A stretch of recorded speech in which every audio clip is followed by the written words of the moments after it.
Hello and welcome to Brew Babes podcast. We're in studio. I love it. I get to be here with you lovely ladies. To my right, the amazing, the beautiful event goddess, Kat Jones, my beer life mate. How are you? So good. I'm so happy to be back in the studio. I know. I'm really glad we're going to do this more often. I know. I really love being in studio with you guys. I think it's just a much better show. I think because we can see each other too. Like we know when the other one's going to say something, so that actually does help. Yeah, there's no delay. We're all of a sudden we're like, okay, now it's my turn. Yeah. And to my left, amazing and talented, and I absolutely am going to come see you this Wednesday for your readings. I actually was just going to put out a group message because I can't wait to see you. But my beer soul sister, Taylor Woods, how are you? So good. So good to see you all in person. It's always a nice vibe when we come in here. I together. know. It feels like we're here live. I know. I love it. Oh, I'm going to crack open a beer. Air. Oh, yeah. Because Kat brought me a beer. Now, the last time we were in studio and I did that, it did that to me. Good. So it was all over my face the whole episode. No. It's going to be on your face this time. And because it was, I forget what it was, but it was red. And it was all over the table. Oh, yeah. You had that sour. Yeah. Was yes. that arcane? Yes. Yeah, I had the sour from Arcane. Yeah, so it was everywhere and I had to clean it up. But That's fun. Adds to the aesthetic. Oh, yeah. It works. Cheers. Cheers. Oh, I like that. I don't think I've had that one from Gulfport. My favorite. Yeah, what are y'all drinking today? So Kat bought me. We can put that. I don't know. The lights are like so bright. I don't know if that works well for cans. It is Hippie Oasis from Gulfport Brewing. So this is your favorite. This is my favorite. And people think when they come up to the bar and they're like, what do you want to drink? And I was like, do you like IPAs? Because my favorite is our IPA, and we can't play that. You can't play that game if you don't like IPAs. That's always the distinguishing question. Very light, very easy drinking. 5.4%. This is got great. That, Citra, Simcoe, Nelson Sauvon. He puts that shit in everything. We love our little Nelson Sauvon, kind of like pear, citrusy. No, that's a great one. I don't like things that are overly bitter. So like I like an IPA, but I only like a more like not so bitter because even some of the citrus ones are just, it's like they just took orange peels, like the bitterest part of an orange, and then just like left it in the beer for like months. Yum. And it's like, I know, not for everybody. And maybe you like that. I mean, I like yeah. that. I And like orange peels. So yeah, like for a lot of people, that's great. For me. And so people be like, do you like IPAs? And I'm like, well, yes, but it just depends. If you know, I've found that if you learn what hops you like and what hops you don't like, then it'll help determine your experience on an IPA, because there are some West Coast styles I really love. Yeah. And some of them are just too catty and for me. Yes. Yeah. Good. And I don't we have a session IPA at Emerald Coast that is very piney, but it's also just, it's a session. So it's not overly anything else. Yeah. And that I can take. But then there's just some West Coast are just so bitter. And I like a Citra hop, but seriously, blend your hops. Man, blend your hops. Good balance. You don't, it doesn't have to be so Citra forward that and then you put orange peels in it. So it'd be like, well, we added citrus. Dude, blend. Amazing. But I like a little smashy, That's when you put all one hop into a beer, And that's why there's beers for everyone. And that's why that's why there's a style for everyone. There is. Absolutely. And it's why we love talking about it, because it is, even if you go, oh, well, I just like an IPA. Oh man, there's so many. Spectrum right That's there. a spectrum. Yeah. I had I was at Commerce on Saturday, and we have this big poster on the wall of there's that just says beer in the middle, and then lagers, and then ales, and then it all spins I out. love that poster, yeah. Yeah, it's a great poster. And some guy looked at it, and he was staring for a while. And I was like, hey, do you see something? Maybe I can answer a question, because it was unnaturally a while. Yeah. And so I'm like, is there maybe a question you might have? And he goes, there's that many types of beer? Yeah. Yeah. And I was like, yes, isn't that amazing? I'm like, there is a beer for everyone. You just have to find it. Mm-hmm. And I will say, because Commerce is a craft distillery also. Oh, yeah. So he was drinking a mule. He was drinking a Moscow Mule, because we distill Zimziki vodka there. So he was drinking a cocktail and he was like staring at it, and I was like, do you want to try something? He's like, not yet. He's like getting beer curious. But he is. He's that beer curious of like, I know. He's almost there. He's dipping the yeah. going. He didn't realize there was that many. And I mean, I get it. When I started, I was like, I didn't think that anything was, I thought lager was just like all beer. Light beer. Right. I didn't know lager was a term. I was just like, well, there's beer. Yeah. And then it comes in some different colors. Dark beer, light beer. No, that's so funny. I went out with my staff on Saturday after work, and we had a few, and then we went back to the brewery, and I was like, oh, I know you'll like this and you'll like that and you'll like that. And they're like, Kat, how do you know what everybody likes? And I was like, it's like how you take your coffee in the morning. Yes. I know that that's your thing, and I think if you like this, I might be able to see if you like that. So it was kind of fun. And then I quizzed him a little bit, and that was really fun because it was back of house people that I was hanging out with. So I love that. The beer nerd comes out. I had okay, Kat, we don't want to play anymore. And I was like, okay. Yes. I had that happen at Unrefined the first day that we were open, the soft opening. One of our regulars came in to see me. And as soon as they came in, I'm like, oh, I already have your beers. Yeah. And so I poured a couple beers and handed it to them. And one of them was an IPA drinker. I'm like, this is the hot profile you're going to like. She liked something completely different, but I gave her Mexican candy. I'm like, you're going to like this. You're going to love these Shout flavors. Out to Mexican candy. BT Such dubs. a good Oh beer. my God. I'm October in the calendar this year. Yeah. And I'm going to use Mexican candy. I love that. I love that. Yeah. And honestly, because when you see the logo, it is like the skull from the Day of the Dead, like the Dia de los Muertos. And so I'm like, wow. Strawberry jalapeno. California Common? Right? It's a California Common with strawberry and jalapeno. It is really, really good. I actually had someone at the bar on Sunday that was also like, well, I like malty, but I also like some hop and I like some flavor and I like that. And I'm like, I got you. And he had it and he's like, this is fantastic. Yeah, I'm people like, think that they aren't going to like it. And then they're like really like genuinely surprised. But yeah, I always really enjoy it. So again, talk to your beer tenders. That we've already gone over this on another episode, but talk to your beer tenders because we actually we can match you up. It's a fun game. It's my favorite game. I mean, I think all jobs are games, but that's my favorite mini game within the beer tending game. Is matching people to the beer style. Yeah, especially when you win. Yes. So gratifying. It really, really is. It's my favorite. I also like the game where people come in and they're talking about another brewery or another place. And they're like, I forget what it's called. And I was like, okay, first of all, location. Okay, what did you drink there? Do you remember? I'm like, yes, I love that game. That's so fun. Yeah, I know what brewery you're talking about. Where is the one with remember we went to that brewery with the wrenches? And I'm like, Liquid Garage? Yes, that's what it was. That is Liquid Garage at Peepaws. And I love that. I love that when they describe the decor.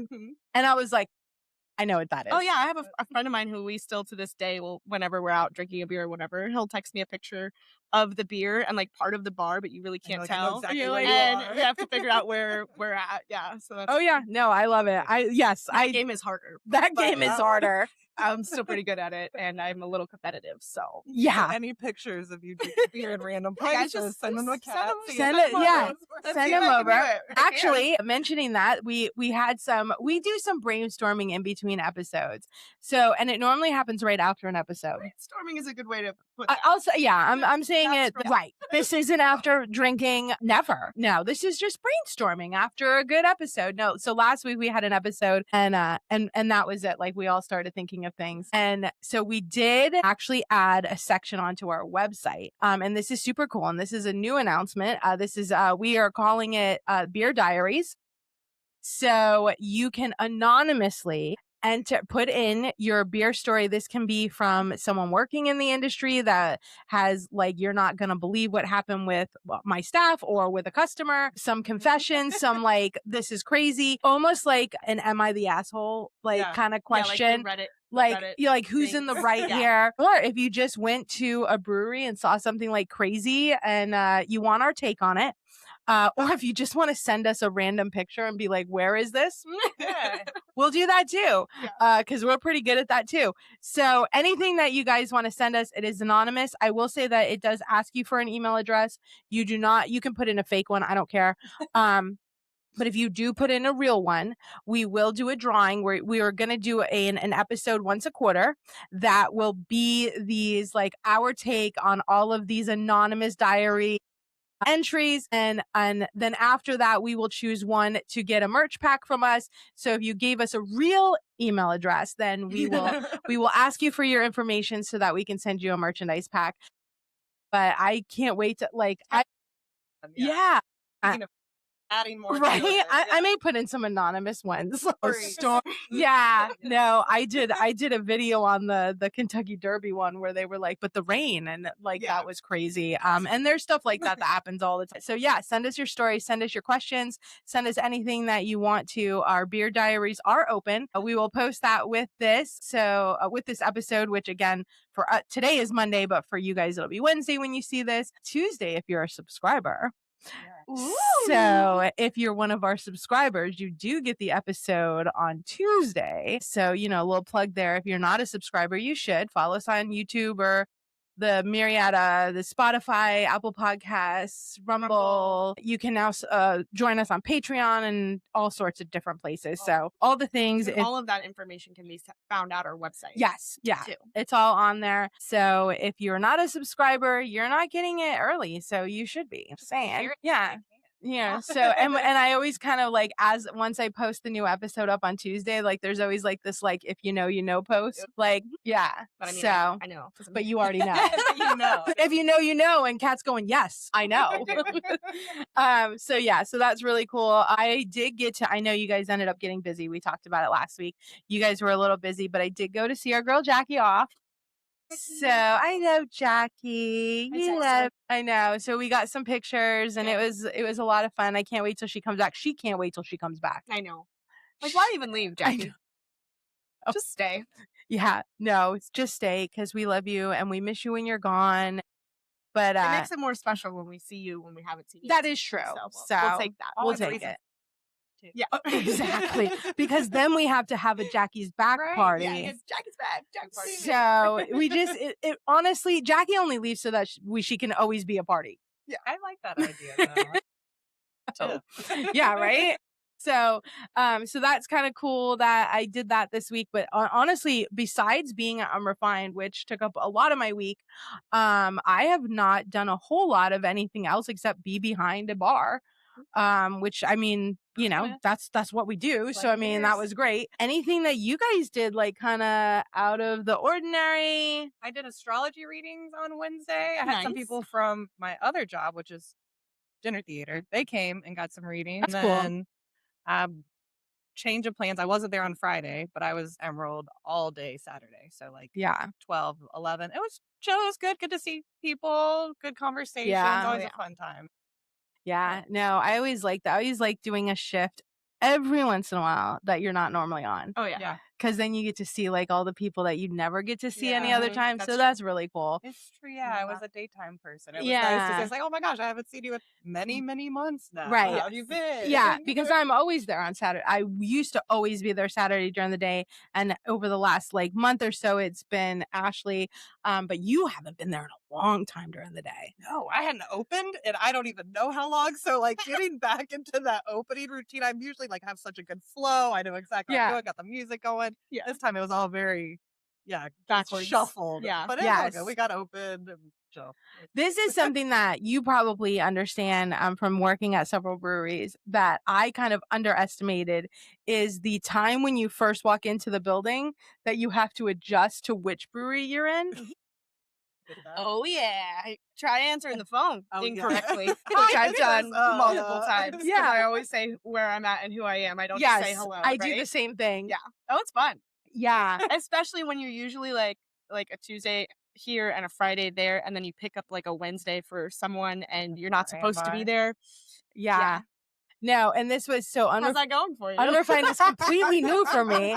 Yeah, it was. So all of a sudden people would ask me a question, and then all of a sudden I went to say something and I'd be like, no, we don't have that beer at this brewery. You're like, okay, what's in stock oh, here? wait, okay. This is, and each tap list, Commerce has 20 beers. Emerald Coast has 17 beers. PTSD. Unrefined exactly has 17, but we're about to have 18, and they're all different lists. They're all different. They're completely different. And then it's, well, do you have a lager? And I was like, yeah, I actually don't have a lager here. And this poor guy kind of looked at me like I was crazy. Because you are. It's like, I'm so sorry. I'm like, I work at a couple other places, and one of the other breweries I work at has several lagers on tap. And I'm used to being there during the day.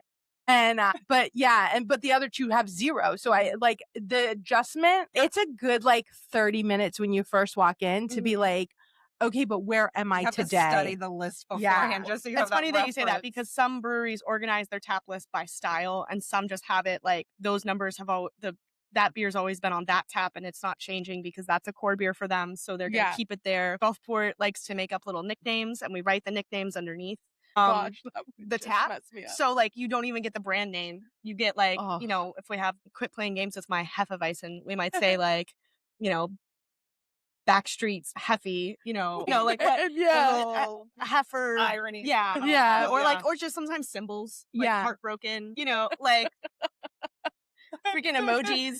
Yeah. So that was a fun part of it. Yeah. And one of the reasons that I was like, I just need to pick one place is because of that. Yeah. And the traveling. Just there all the time. Because I was working at 4 different breweries at the same time, but different days and stuff. Yeah. And, mostly when I was at Troubled Waters, it was the Friday night, first Fridays and stuff that they do. So it's very fun though. It is. Yeah. Especially when they follow you from place to place. Yes. I love that. So I love it. Actually, last week after our episode, I stuck around because, I was already at Southern Lights and having a great time. And I got to see a couple of my regulars, which was really sweet. And I hung out with one of them. And he was like, you made Southern Lights a lot of money because I met you at Troubled Waters. And I was like, that's right, because you came here. He's I didn't know about it. And he's like, I'm a regular here. I'm here 4 days a week. And I'm like, I love that. And that You're welcome, is Benton. Yeah. Honestly, that is the one thing I will say that a lot of owners are like, oh no, I really just want you to be at my place. And then some owners really embrace you being at all the places. And I will say that I probably do more marketing for the other breweries because I'm at so many. Because then they're like, oh, well, I've never been there. And I'm like, oh, well, if you like this beer, you should go over there. And this is what you should try. And you're going to like it on this day because these are the events that you like. And so you totally, not only do you send them a customer, but you set them up for a great experience right away, because they come in like, well, I've been told to try this beer and to come on this day. Danielle said hi, but yeah, I do that all the time. I send people constantly to Great Central because we're so close to each other. So I'm just like, okay, tell them KJ said, hey, what's up? No, I do that all the time. I'm sending people back and forth. And then there's other ones that I'm just super close with, like Craft Life Brewing. And so I'm sending people all over. The one nice thing about the industry is we all do that. Right. Because nobody is really, if you're looking at other breweries as your competition, you're probably in the wrong industry. Right. And there's so many beer tenders. Say it again for them in the back. Right? There you go. It's true. There are so many bartenders at bars that just jump around different places. Yeah. The whole opening weekend was almost always industry people.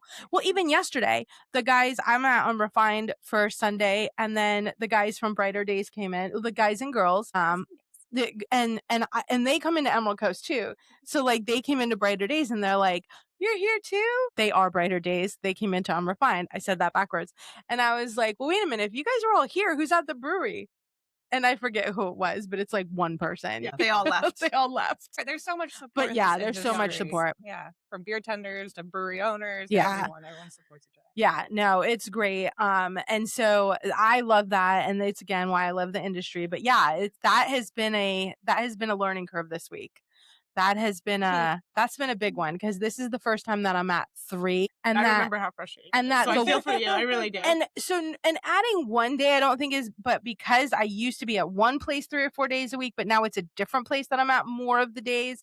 That's an adjustment. I'm working through that adjustment. But honestly, I came home Sunday. I was exhausted. I think I fell asleep at 9 o'clock. You're doing great. It works. Yeah, I was exhausted. But so the last couple weeks, we have really kind of dug deep into the industry. We've done a lot of really background of this is how things work with the 50, biggest breweries in the nation. And then we talked about kind of what makes up all these different terms. But this week, we're going to talk about something controversial. It's not controversial for us because we all agree. But so I have to preface this by saying that I am going to engage in the conversation with facts and things, but I have to keep my opinions to myself because I am going to go back to Tallahassee next year to be an advocate, not a lobbyist, because lobbyists get paid, and I'm going for free. But I am going to go back as an advocate for the beer industry. So I don't want anything that I say to hurt any legislation that is going to come up, and I do know that there's going to be some legislation. So I have to be careful with what I say, but I can be factual no matter what, because even if the facts don't align with someone's opinion, the facts are the facts, so it doesn't matter.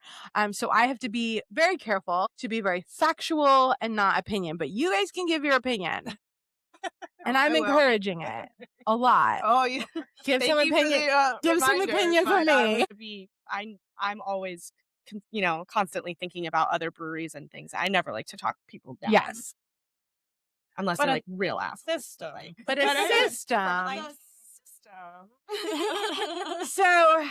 So today, if you haven't guessed, we're going to talk about the 3-tier system. Now, if you work at a craft brewery like we do, you are already involved in 2 parts of the 3-tier system.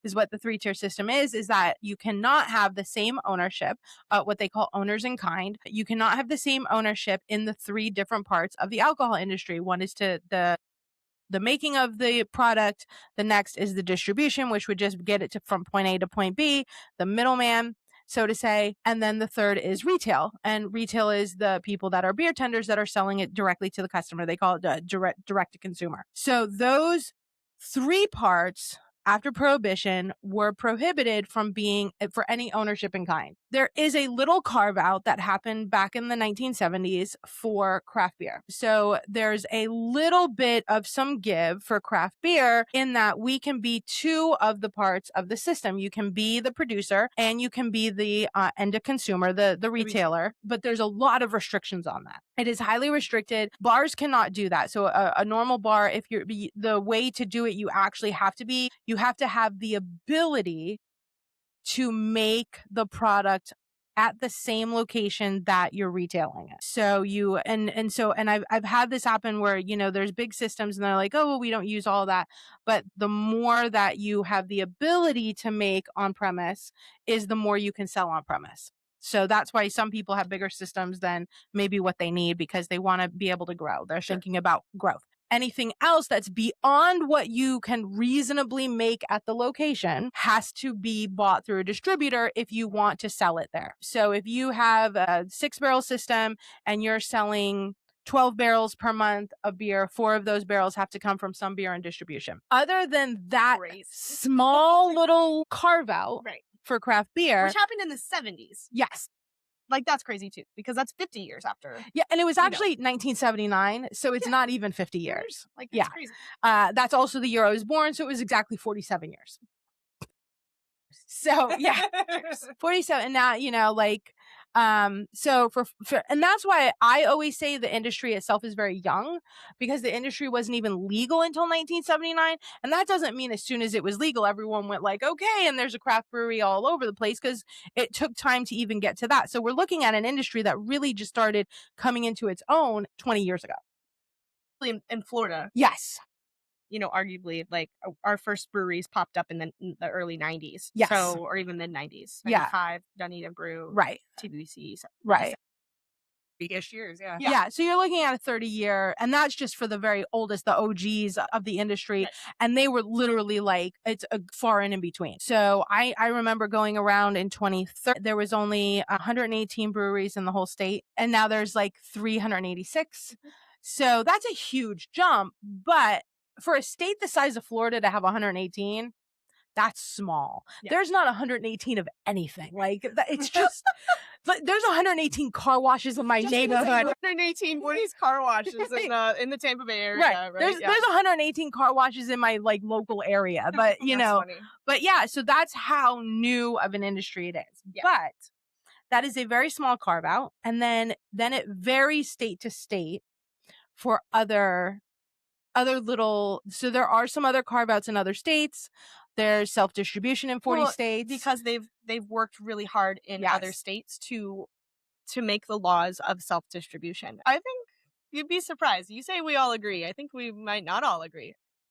We might have our own opinions on what it's all about. I believe that there is, okay, this I can say, because this doesn't get anyone in trouble. I think that there is a reason for self-distribution, and I think that there is a reason for distribution. And I think that when a brewery gets so big that they need widespread distribution, there's no way to have the resources to do that themselves. You'd have to own trucking lines and all this other stuff. And that's an expense that nobody should take on. You're dumb if you do, from a business standpoint, that's ridiculous, because there are companies who do it really well. And so there is. And then there are not. Yes. So the two main things that I am an advocate for, and have been for a long time. So I've been a lobbyist for it, and I'm an advocate, and I do go up to Tallahassee and I do talk to legislators, is one, self-distribution for either a local area or a small amount of barrels. So if you're a producer of like 1,000, or I would like to see it 2,000, but a couple thousand barrels or less for the year, you can be able to self-distribute, or make it a local area where you can do unlimited amount of barrels, but you can only go like a 10-mile radius. 5-mile radius. Such as your neighborhood, your It's, local neighborhood. it's your local area. Restaurant. So I would like to see either one of those. And those are actually so common in other states. Again, 40 other states already do some sort of distribution laws like that. Florida is way behind when it comes to that.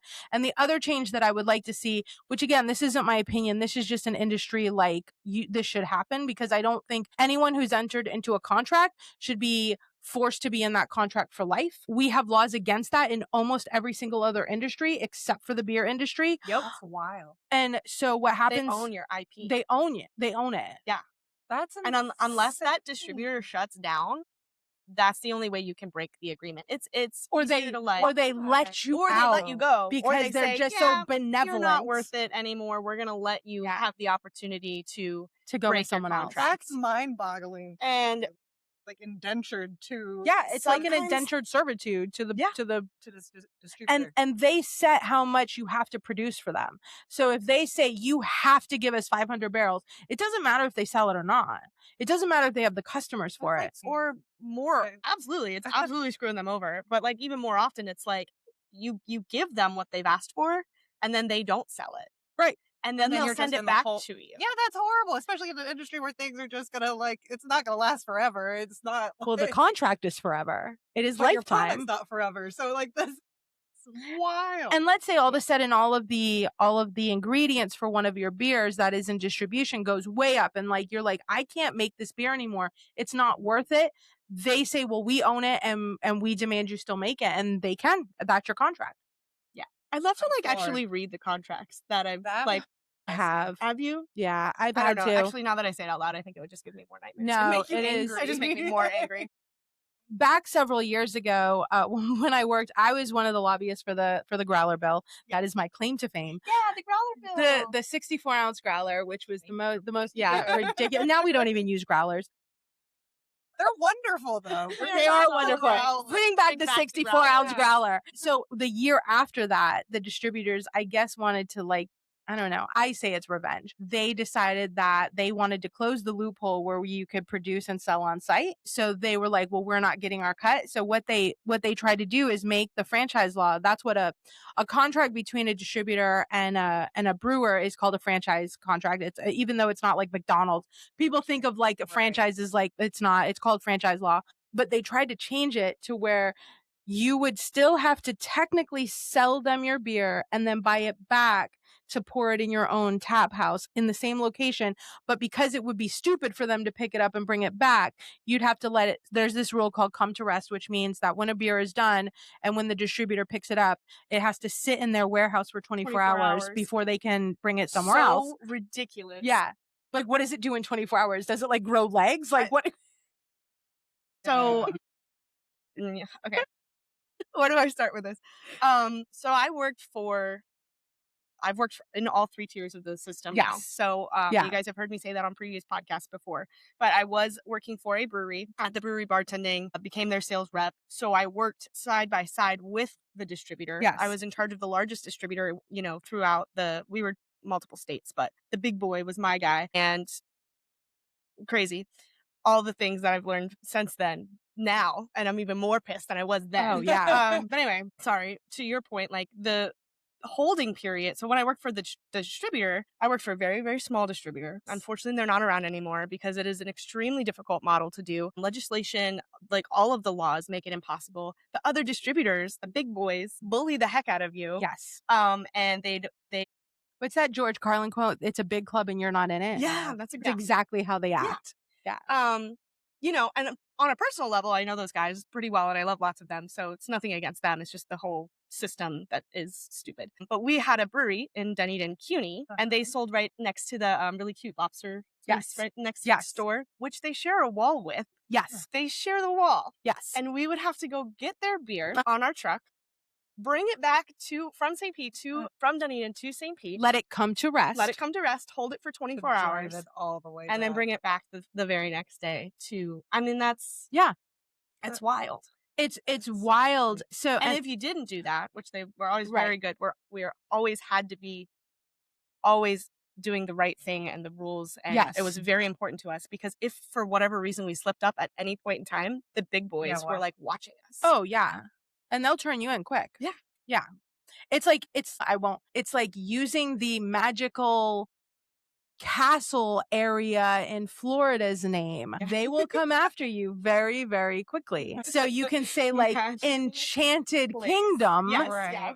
But you can't say that name, and we're not going to say it on here because I don't need a cease and desist letter. But the distributors are just as bad. They find the smallest little thing and they turn you in. It's insane. And so I've fought this. So that year we actually defeated that bill, which is why you can actually just take a keg and tap a keg and pour the keg at a brewery at your same location without being like, well, these have to come to rest, and then we've got to pay our tax to the distributor, because it essentially made taxes. It essentially made a distributor like an extra tax, because basically you'd have to pay them a fee for you to make the beer and then sell the beer and let it come to rest in your own facility. Yeah, they're taking 20. I mean, it's high too. It's a lot. It's like 20 to 30%. It is. It's a lot. And I understand also being on the other side of it before, where I was just mad about it. Now I understand, like, that's where our labor costs come in. Like, that's how we buy a truck. That's how we have a walk-in. You know, we have to have our own space, a warehouse to hold all of that. You have to pay your employees. You have taxes to pay yourself. Yeah. Government's going to get you one way or another. The people who are like, I'm paying $7 for beer, and it's like, you don't even understand how little a brewery makes on that $7 beer. Right.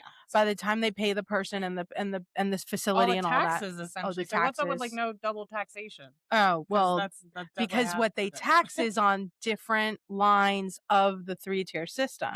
On the same product. It's the same product, but it's a different, it technically is now a different. Your beer's taxed like 8 times. 8 times. I gave the breakdown a couple of videos. I'm not going to get back into another tax rant.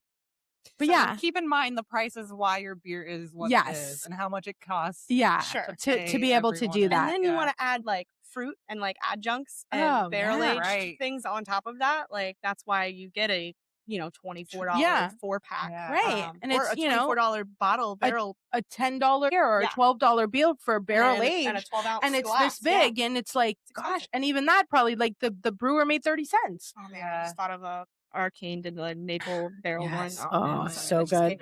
I know.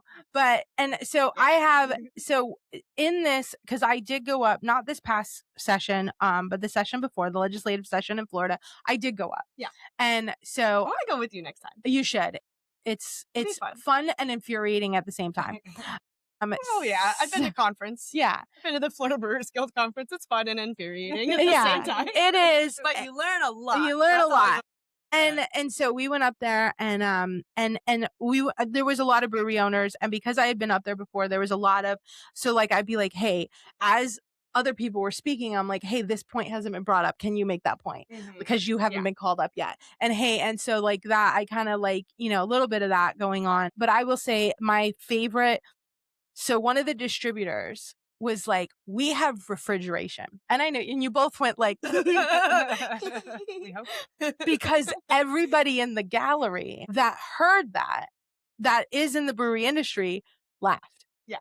Because I was there that year. I remember No, this was in Tallahassee. This was in Tallahassee. This is in Tallahassee. So Sorry, I got brought up at yeah, conference, too. no, a distributor goes, you have to, and they're talking to legislators in a committee meeting, and they're like, you have to have distribution because we have refrigeration. And everyone's like laughing, like, do you think we don't refrigerate the beer? And one of the laughing is, yeah, we all have refrigeration. The other part that's even funnier is that the distributor that said it is a distributor that constantly brings beer to locations warm. Doesn't have refrigerated. They don't have trucks. refrigerated They have a trucks. refrigerated An actual refrigeration that they hold it in. The trucks are not refrigerated. They bring it warm, and then you have to refrigerate it, come to rest for at least 24 hours before you can serve it, because it's not healthy to serve at the temperature that they bring it. So that was, and let's just hope that it's not a beautiful beer like something with lots of fruit in it, right? Where there's, at that point, you're risking secondary fermentation because it's been brought because up to a higher temperature. It's a higher temperature than Beer what it science should be. Yeah, is a thing. So that, and it is why in distribution, this is the one thing that I say, like when people are like, oh, well, this beer doesn't taste the same in distribution. It's like, well, because in their brewery, they can use fresh fruit. They can use all these other things, these adjuncts that are more natural. But if you put that in a keg and then that keg doesn't stay up to the right temperature, which it will not in distribution, I guarantee you, because not all distributors have refrigerated trucks. And even ones that do, don't put every beer on a refrigerated truck. And the temperature sometimes is just fluctuates, like 50s or 60s. It's not keeping it as cold as you would get it at a brewery either. So if you use fresh fruit in there, now you have that secondary fermentation, which is going to, that's not like, oh, I'll just have a, more ABV. No, you're just going to have a beer that's going to have germs, bacteria. And so they can't. So now you have in the brewery, if you can get it out the tap. So then you have a beer that used to have fresh fruit, fresh ingredients, fresh everything, and then it would be held immediately at the right temperature and never leave that location. And so it would come out the right temperature. Quality control on everything. Yeah. But then you put it into distribution, and now you have to use chemical-based everything, because that's the only way that it will preserve and stay where you're not going to harm someone. That makes so much sense. Yeah, you'll try something at just another brewery or another tap house, and it's totally different. Totally different. You're like, oh, I had this at their brewery and it tastes amazing. And and here it tastes like crap in this can that I got in, some package store. Yeah. So that's if they're working on a clean line. Right. Like, that's a whole other, and you can't control those. And the distributors, at least in this area, are amazing. They have an entire team, because they can, of technicians that work on your lines, and they'll come into a restaurant and they clean them. All, and that's a service that distributors, big distributors, offer to a restaurant. So now you have restaurant owners assuming that it's a distributor's job to do that, but it's not. It is not. Right. It is on the retail location. It is the retail location's responsibility to clean their own lines, and their distributors that they're working with, the bigger guys, will offer that service free. So why would you go with a smaller distributor who can't offer you that service? Because the line cleaners from that other company are going to come in and say, oh, I'm not touching that line. I'll clean all the lines except for these two, because those two you gave to somebody else. So you want they're not mine. Those lines for you?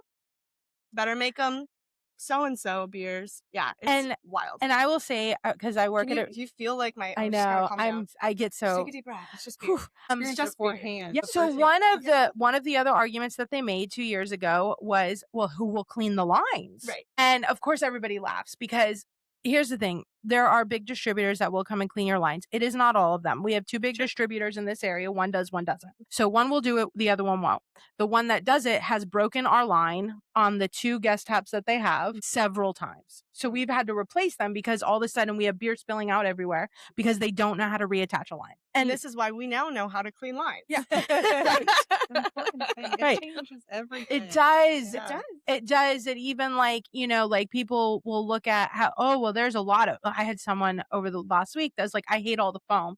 It's like, you should love the foam, because the foam means that glass is clean and the line was clean. If the foam stays at the top of the glass and doesn't go down right away, don't get me wrong, there's different types of brews that will do that and not do that. Some of them won't do that just because that's the type of process that it is. But if you get a beer where the head, the foam stays, head retention, on and it stays for a good amount of time, that means your glass is clean and it means the line is clean. Those are telltale signs. And that it's of a beer clean made properly. It's a beer made properly. There's no, nothing bad in there. There's no preservatives. There's no nothing that would be harmful. That is the sign of an actually perfectly processed and served beer. I almost wore my Heads on Beer shirt. I love that. Heads on Beer is Southern Lights. Yes, it's on all their little shirts. catchphrase, and I love that because it's like such an important part of beer and drinking beer, Yes. experiencing beer, the aroma, the flavor, the profile, the glassware. But yeah. So it's a system that is outdated. Yeah, it's not broken. It's outdated.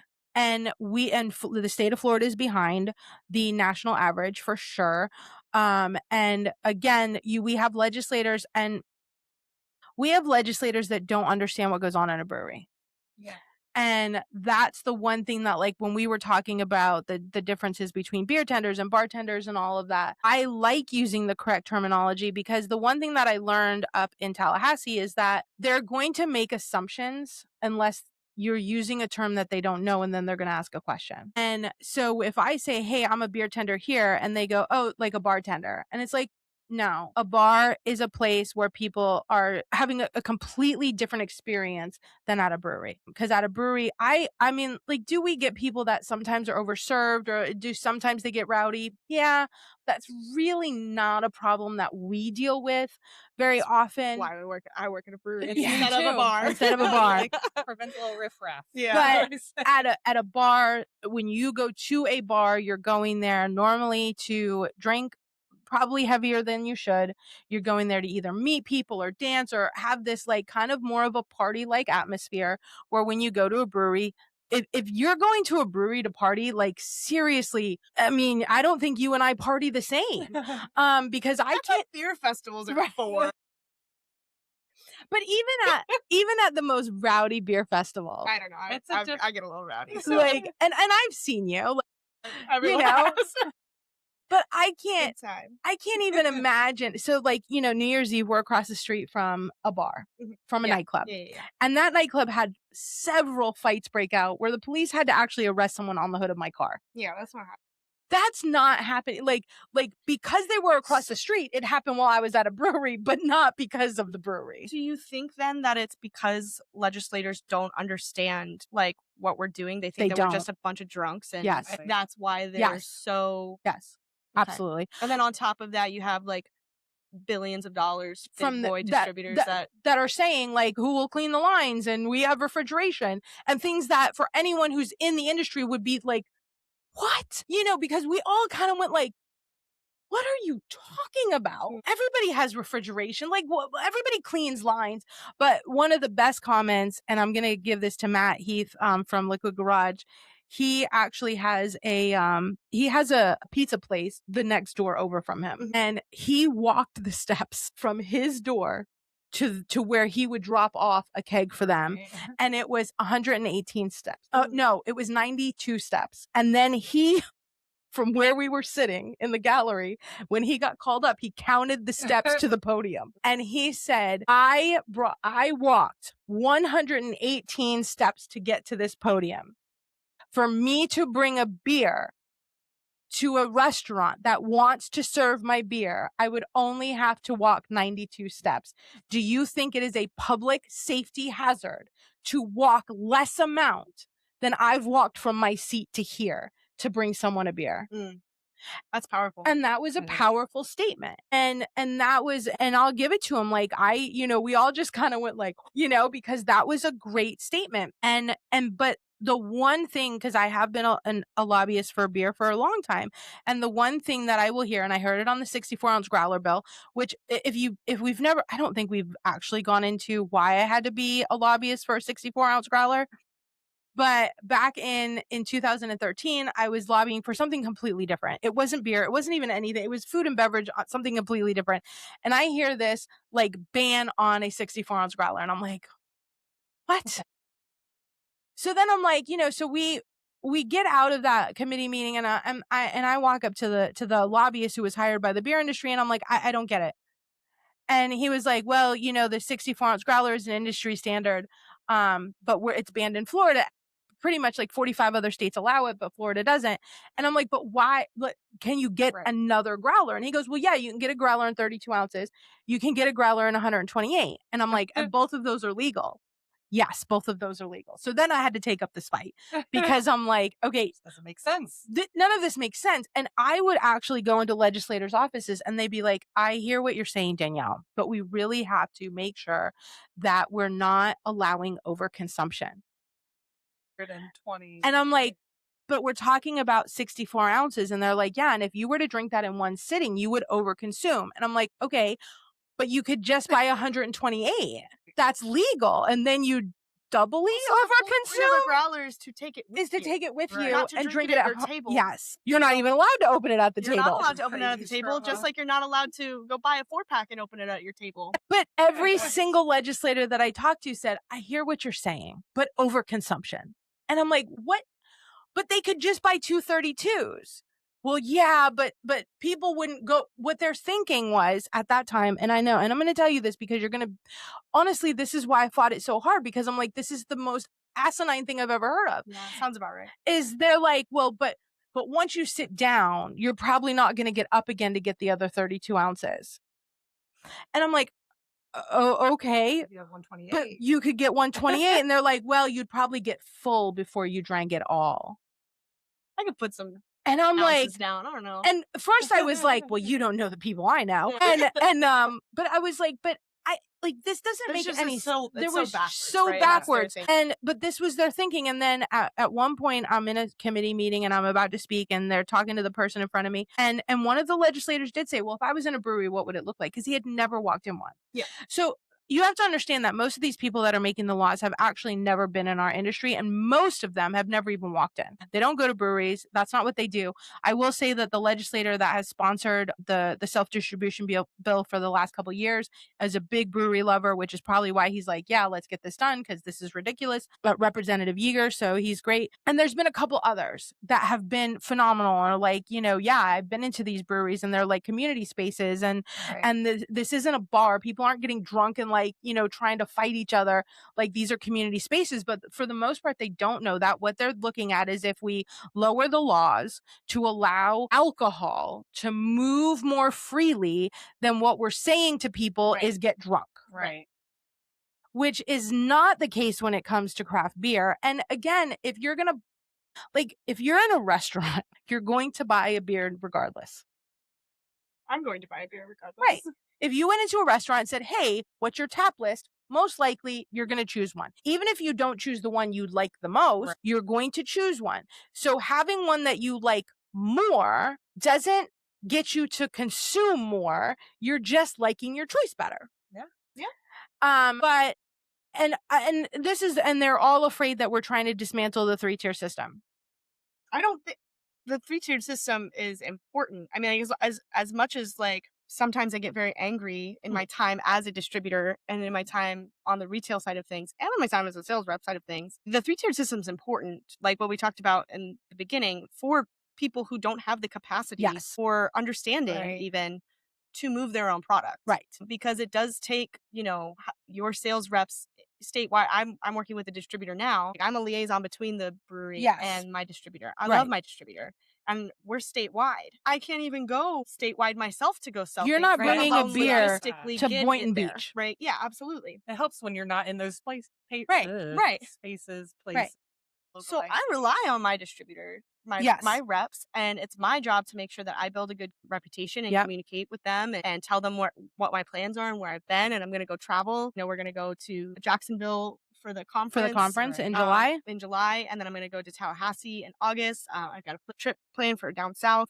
I'm going to go spend time with them and just try to make the best relationship that I can with them because they're selling our product for me. So the only way that we can grow our brewery is by having them. And it's the only reason that you guys get to have, a hippie oasis in your hand, at the gas station or, at a restaurant that's nearby or Storm Runners or whatever. But, it doesn't mean it's the only way. Right. And that's where we're stuck in right now. And I think my argument for self-distribution, again, because, and I'll say this, I think it should be limited on the number of barrels, or I think you should have an unlimited amount of barrels, but it should be limited on a location. But for me, wouldn't you want to see your product is doing well at other places before investing? Because to create a system that is going to handle distribution is probably minimum $500,000 to $1 million to upgrade your brewing system. So even if you have that money, why would you put that money into something that is not tested? You have no idea if it's going to work. You have no idea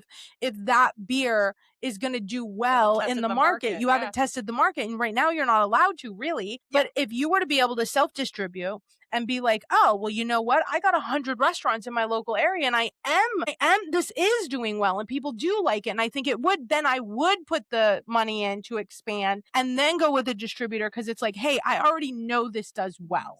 Your distributor has been at that restaurant every week for years. Yes. You can talk about having a relationship with somebody. It's the guy who, hey, I fucked up on my order and I really need this beer because I forgot to place it. And that guy or gal, because shout out. Yeah, shout out to the ladies in the industry. To the ladies. You know, they're like, absolutely, I got you. I'll take care of you. I appreciate you. Yeah. I appreciate your business. Yeah, right? absolutely. So then if you're growing a brewery and you want to get into distribution, you first have to learn about what distribution is before you can just go out and fight it too. So this is what I'm saying. We have maybe very different opinions. I think that self-distribution in a small amount is a good thing for brewers. Number one, it gives them, they understand the market better. They're going to understand their customer better. They're going to understand the different side of retail, because they only know retail in their location. So now they're going to learn that. And listen, will they fail sometimes? Just like any new business venture. Distribution and a tap room are very different business models. Yes. And say it again. Yes. Repeat it. Very different business models. Okay, yes. Okay, good. And I think that doing that slowly, letting a brewery get into that other business model slowly, where they can do it the right way, they can test out their product, they can test out how it goes, they can test out all the different things and understand it. Number one is going to make the distributor relationship with the brewery, once they get into bigger distribution, much better, because they're going to understand it. They're also going to have their own salespeople already, because they already have had their own salespeople, which is a big deal. Even when you're with a big distributor, you still want to be your own salesperson. If you want to be in distribution, if you would like to be in distribution, please hire a salesperson. Yes. Because that's the only way you're going to be able to be successful. Yes. You need your own salesperson. If you're relying on your distributor to sell your beer, your distributor has an obligation to sell beer. Yes. Not your beer. There's no incentive. There's no incentive their for one or the other. Their client. Yes. Their client is the retail location. Yeah. They're while they can be nice to you or they can be mean to you or whatever, they have a contract there at the end of the day to sell your beer, right? But that doesn't mean that they're going to do you any favors by any stretch, nor is it their responsibility to. No. Right. I worked in restaurants, and they would bring me a list and say, here are all the new beers that we now have in distribution. I don't think I ever even looked at that And then list. you get your salesperson comes in and gets you the little tasting of it. And explains it to you. And, you know, we're talking about the brewery side of this a lot. And we're talking about a little bit about the distributor side of this a lot. But it's also really frustrating for the retailer. Yes.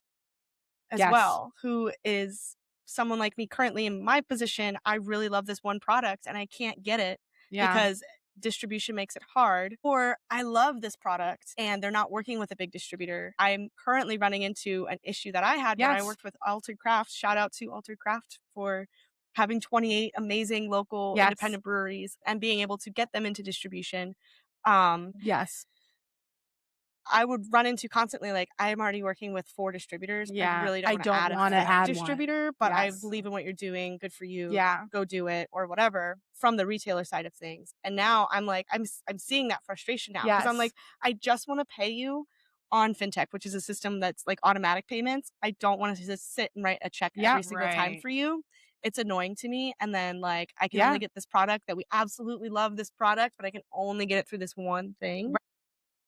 And that is, a little bit of like when you have a lifetime contract and now all of a sudden you're like, well, I'm stuck with this distributor and they aren't pushing my beer and they aren't even making it easy for their customers to get my beer and you can never leave. And so let's change the rule on that. Right. Allow breweries, if they're unhappy, to be able to go somewhere else. To be on shorter terms. Yes. Yeah, some flexibility there. Yeah. And those are the two things that for me, when I go back to Tallahassee, yeah. Yeah, there Yes. you go. Like if you're not meeting your end of the bargain, we gotta rediscuss this. You can divorce your spouse much easier than you can go with a different distributor. That's very true. Yeah. I mean, we need to keep up with the times. Divorcing spouse? Okay, it's a little hard, but I can get it done. Wanting to take your beer out of distribution with that distributor? It's like a nasty custody agreement with your IP. Oh, yeah. Wow. No, it's terrible. And so those are the two things that I want to change. I want to see self-distribution, like I said, in local areas, small breweries. And also, a lifetime contract isn't even legal in most other industries. If you were to go in almost any other industry and go before a judge in contract law and say, and one of the clauses is in perpetuity, they would say this isn't a legal contract because you can't commit someone in perpetuity for the rest of the life of this industry. Yeah, not even. No. And so there is almost no other industry. If you were to do a real estate contract where it was in perpetuity, none of them. Yeah. There is no other industry where you can like rope someone into a lifetime commitment. Yeah. And a contract a judge be like, well, that's what you signed, because that's the law. That's the law in Florida. It makes sense how big distribution has gotten so big with those kind of terms, right? And the other ones have struggled so much with that too. And it's also how a big distributor can kill a brewer because they can sign a contract, then they can say, okay, we demand you do 1,000 barrels for us a year, and then never actually even they'll have it on their list, but they never tell anyone about it, and then make you buy it back from them, and you're bankrupt. And I've literally seen it happen. It's happened. Terrifying. And one thing that Mike and Jacob from Altercraft did really well was we really kept up with our out of code beer. And if we were picking up, 7 different hazy IPAs, which are all the rage, yes, not doing that the next time around, making sure we have different styles, and really just communicating with the breweries, like what we need right now, according to our market reps, is a Hefeweizen, because so-and-so from, big name breweries, Hefeweizen isn't around anymore. So now there's an opportunity to go steal those taps.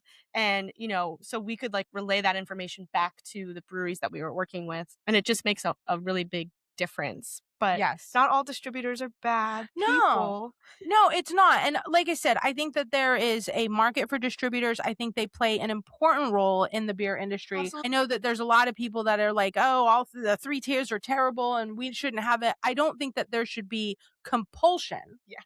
If your idea requires force, it's probably a bad idea. Just in general, force on that. I don't think that there should be a compulsion, but I do think that distributors are not these evil, No, I remember going to conference and being talking to just some random people that I didn't know, was trying to get a brewery out of Orlando to maybe sign with us if we decided to move to Orlando or make that happen or something.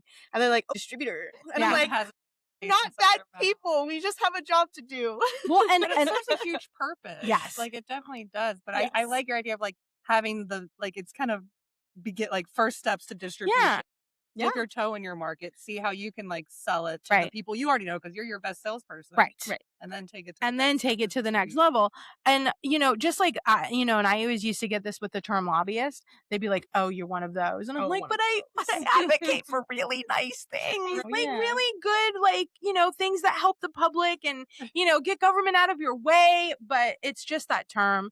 That term is not, lobbyist isn't necessarily bad. Are there ones that will literally sell their souls for, a $50,000 check? Do I know some of them? Absolutely. Would I name them? Not really. But yeah, do they exist? Of course they exist. Are there politicians that got out of office that became a lobbyist simply because they could make a lot of money and they're not doing it for the right reason? Absolutely. Are there some really good people that just believe in something that make money at it because they really believe in issues? Yes, there are those types. Just there is a place for a lobbyist in the marketplace because you have legislators that don't know every industry. Right. But they have to make rules based on every industry. Yeah. And it's just the same as distributors. Are there some bad apples? Yes. Are there ones that are holding people to lifelong contracts and then bankrupting them? Absolutely. I won't name any of those, but it happens. Yeah. And we know it. We know that it's happening. But are there some really, really great distributors that really want to help small craft beers and put them in the marketplace? And they'd love to work with some of the smaller ones, but can't because they also have to make sure that if someone wants to buy 10 kegs, that you can provide 10 kegs. Right. Absolutely. And so, that's why, getting yourself into self-distribution in a small area for a small number of barrels of being able to test that market and say, oh, this beer that I have, like Mexican candy, which is in distribution, but a beer like Mexican candy, and yes, yay, and say like, okay, well, Mexican candy is popular. It is being sold at other places. These restaurants are doing well with it and they keep ordering more and more. Right. Now we can take a step back and say, do we need a bigger system? Is it worth the investment? Yes, it is. Is it worth a bigger distributing company? Maybe it is. Or just expanding. Or just your territory, right? So those are the things that when you allow people to have more freedom, those things can be done better without someone picking winners and losers. Yeah. Which is what's happening now. Right. Between government and distributors, they're picking winners and losers. And that's never good for the end result, which is the consumer. And so if we want... man, it'll piss your brewer off too. Man. There's always like a fight with like production and sales. Yes. And it's just like, it's like a chicken and the egg kind of a thing because, your brewers I'm constantly pissing Jason off, I need more beer. I need more beer. Well, you got to go sell it now. And I'm like, yeah, that's kind of the whole point. Right. Like when we run out, it's bad. And I have too much, it's bad. You've got the supply and demand. And so we have to like really work together and make sure that, and he's mad at me this week or last week, he was mad at me. And then Total Wine picked up 47 cases. Right. And now we're down to 12. Yeah. And I'm like, put it on the production schedule, buddy. Where's it at? So, there's and there's those and like I said, when you have something like where you can distribute smaller amounts, those are things that you can work out and understand the market as you grow bigger, where when all of a sudden you go from, and I do know a brewery that is struggling right now because they went with a big distributor. The distributor has high demands on them and they're barely keeping up with what is going on in their tap room and the distribution, and they need a bigger system, but that investment is going to be so much money. And the distributor sometimes makes them buy the beer back, and they're hurting. You got to think about when you, like, for any small brewery that's looking to like grow into going into distro, do I go into distro or not? You have to look at it as, can you afford to not make any money off of distro? Right. And if you were going to put it into some sort of category for your business, I would call it marketing money. Yes. Yeah. Because every tap handle is a little billboard for your brewery at a restaurant. And they will come see you. They'll find you. The beer nerds out there. They're gonna look at like, oh man, at this one place that I've never heard of this before. Or they're on Untapped, or they're checking in, or that's also really fun. I know everybody has different opinions about Untapped. I know that's it. We'll have to make that a different episode, another controversial episode about Untapped. Yes. that is one where I can share my opinion a lot more. But yeah, no, I think, and again, I think that these are great conversations to have. I think most people don't. As the consumer, you don't realize kind of the struggle that some of the breweries are having. Because we get people in that are like, well, why can't I buy you at Total Wine? It's like, I mean, we'd love to, but the rules don't really make it so that can happen. Why is this an $8 beer? Why is this porter $12? Barrel aged, and it's like, there's a lot that goes into it that people don't see, that people don't know. That's what I love about this podcast. We get to say those things. We can just talk about beers. Yeah, I get to talk about beer with my best friends. That's awesome. Yeah. Knock them over. So, all right. This week, I am, of course, so I do want to say, because I'll tell everybody where we're going to be this week. This week is my last Saturday at Commerce Brewing. I absolutely adore them. They do what, like, I think they like me too. I'm all right sometimes. No, it's not working out there. And Saturdays are really hard for me because we do a podcast that I want to promote. I want to be at other events. And so unfortunately, it's just not going to work there. But I may every once in a while do like a little guest spot, a little here and there. Just kind of come see my peeps over there that I've grown to love. So while it didn't work out long term, you can see me there for my last shift. So come out and see me. Yeah, this Saturday from 2 to 11. I am there for my last shift at Commerce, my last official shift, because I'm sure I'll go visit. Yeah, a little bit. If you're a brewery and you need a guest beer tender on a Saturday that wants to promote their podcast, I'm your girl. I also know a hell of a lot about beers. So I will be there for the last time. I'm going to be at Unrefined. It's been an awesome journey. I absolutely love the team that I work with. I finally, because I do a lot of shifts that it's just me, and then like the manager Dan comes in after. But Sunday, one of the other girls, Becca, came in. She's like, I just love our team, and I'm like that. And it's so nice to kind of be at a place where everybody, like, we're texting each other and like, just love you guys, so it's a great team over there. So the vibes are awesome because everybody loves it. So come over there. If I'm there Tuesday, Thursday, and Saturday, but I'm only there during the day because I am not really built for nights. I'm old. Obviously, I already said my age. I'm 47 years old. So I'm getting up there, and nights just aren't my jam.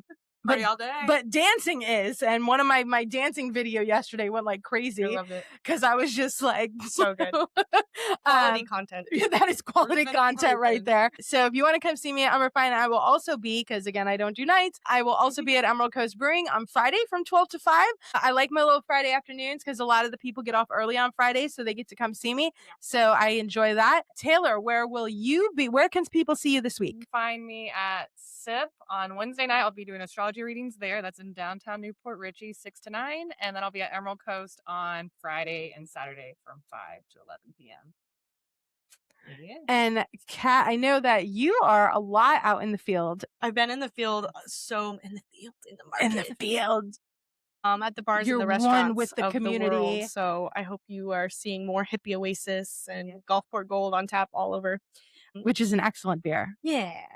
My hippie's my baby. I will be running around town getting things done, mostly St. Pete. Dunedin on Thursday. No, Thursday I will be at Grand Central because we have a collab coming up for for your anniversary party. Our anniversary party. Nice. So we have 6 collabs for 6 years. So this week's pretty chill. Next week's really busy. I'll be in Palm Harbor, Bradenton, and Sarasota all next week. And then always see me on a Friday, Saturday at the brewery. Gulfport. Awesome. Well, this has been another very interesting and wonderful conversation. I do. I feel like that was like, all right, we got it all off our chest. Like a pressure cooker in there for too long. But no, it is. And I think it's great. And, we'll have some more fun stuff. Maybe we'll do a little lighter episode next week. I do have like a little game-ish kind of thing that is beer related. So maybe we'll do that next week, kind of make it a little light because we've done some heavy conversation. Yeah, we've had some big talks. Yeah. but then we'll have some more big brain talks. Put in your diary entries on our website, brewbabespodcast.com. And also one of the other things that, because we brainstorm after an episode, is we decided to do a little test your knowledge. So yes, every Monday there will be a question, a beer related question posted on our social media. You will get the answer on Tuesday. We will also pick someone. So if you answer on Monday, we will pick someone on there to grab a little bit of merchandise and send it to you. It won't be a t-shirt. That's going to be strictly for our diary entries, but we'll send you some of the other stuff. We'll pick one person out every week. So if you are, but you have to get the question right. So, and then the answer will come out on Tuesday, and a little bit of fun facts and some women in beer facts and all that pertains to the question. So check us out every Monday, get those answers in, and then we will pick someone. But that is it for this week. Lots of fun stuff. Catch us online, catch us out at the breweries that we're at, and we will see you later. Cheers.